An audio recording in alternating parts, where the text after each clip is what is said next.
Well, hello everyone, and welcome again to my study on the upper level of the Kilgore Center at Lakewood Presbyterian Church. Good to see you today, and I hope that you're having a good week.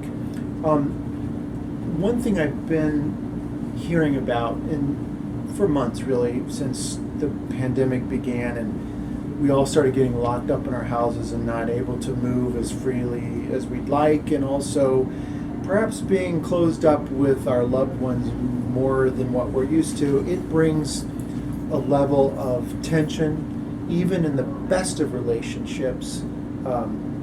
It really does. It's hard.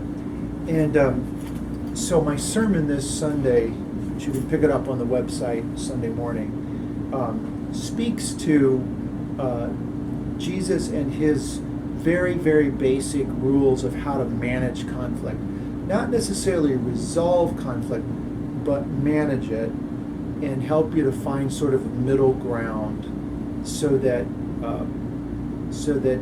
what you choose to do is good for everyone. Whether it's just your relationship with your spouse or your children or your coworkers or your neighbors or the annoying people standing in the cashier's line who are getting on your nerves, or the annoying people who think differently than you do about politics.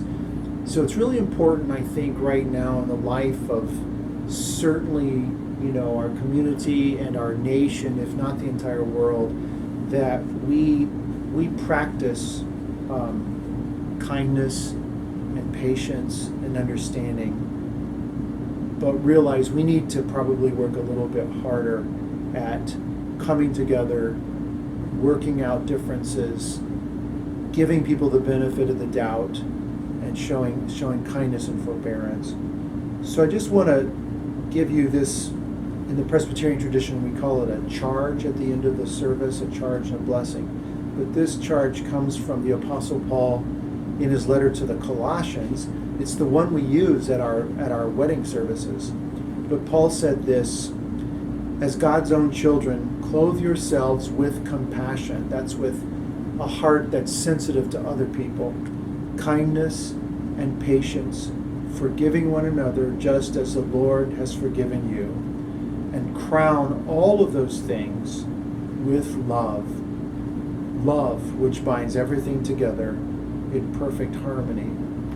Love, I think, is seeking the best in another person or for another person. That's the true definition of love, wanting and seeking and doing the best for other people. Those are things we all need to be doing, whatever our families look like, wherever we are on the patience spectrum. We really need to be working at this, because I do think that we're all sort of on the edge, a little bit frazzled. And I know all of you with children are frazzled as you're wondering what's going to happen with school, what will that look like, how are we going to manage all this.